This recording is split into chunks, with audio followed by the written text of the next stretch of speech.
Hey, bien salut à toutes et à tous, c'est Poto, c'est Extase, j'espère que vous êtes tous très bien, car pour ma part, ça va nickel comme d'habitude. Aujourd'hui, on se retrouve pour l'analyse numéro 4, vous l'attendiez, on est parti, générique. Au pétrole, je suis au BZ, si je suis pas au BZ, je suis à Nous, on restera unis, et on ne sera jamais si t'es connu.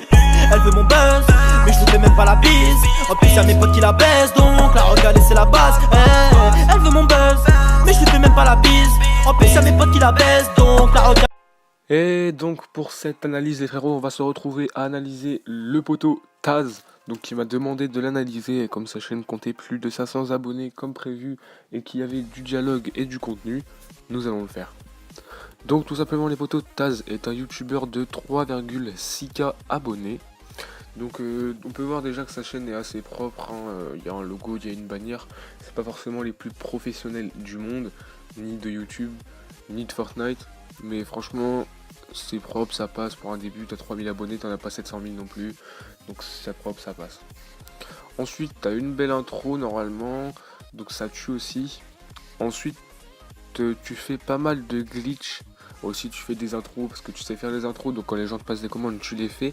C'est clair que quand on n'a pas d'idée de vidéo, quand on met une intro, ça nous aide toujours à avoir un peu plus de temps pour réfléchir et tout, donc c'est une très bonne idée de ta part. Je trouve ça vraiment astucieux. Et donc frérot, je vais passer au point positif et au point négatif de ta chaîne.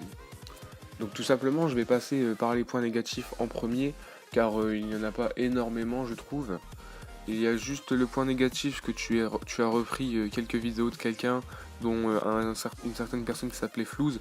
Donc même si tu as l'autorisation poto, tu peux avoir l'autorisation et reprendre sa vidéo, c'est franchement pas dérangeant.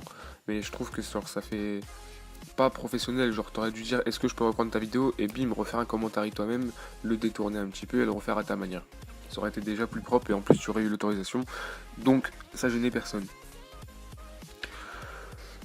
Ensuite en point négatif il y a tes miniatures etc poto, tu devrais essayer de faire des miniatures à peu près toutes dans le même style, comme ça quand quelqu'un tombe sur ta miniature dans les recommandations par exemple, pas dans les tendances parce que nous les petits youtubeurs on monte pas souvent dans les tendances, mais quand il te verrait par exemple dans les recommandations, il saurait que c'est toi et s'il t'aime bien il se dirait ok direct c'est Taz, je clique, je le connais. Tandis que là tes miniatures changent assez souvent et on pourrait souvent les confondre avec un autre youtubeur. Ensuite, en point positif, j'ai vu que tu avais un très bon micro. J'ai vu que tu aidais aussi un petit peu ta communauté dans le Fortnite, genre à leur donner des techniques pour avoir des skins, et patati et patata. Ça, c'est vraiment sympa. Tu fais aussi quelques glitches, donc t'aides les gens à se divertir et tout, c'est aussi sympa. T'as l'écoute de ta communauté, ça se voit, tu réponds à pas mal de commentaires aussi. Et franchement, ça tue. Et donc frérot, l'analyse sur toi est terminée, j'espère qu'elle t'aura plu, si elle t'a plu tu peux lâcher ton plus gros pouce bleu, ça me ferait énormément plaisir, c'est tout pour moi, peace.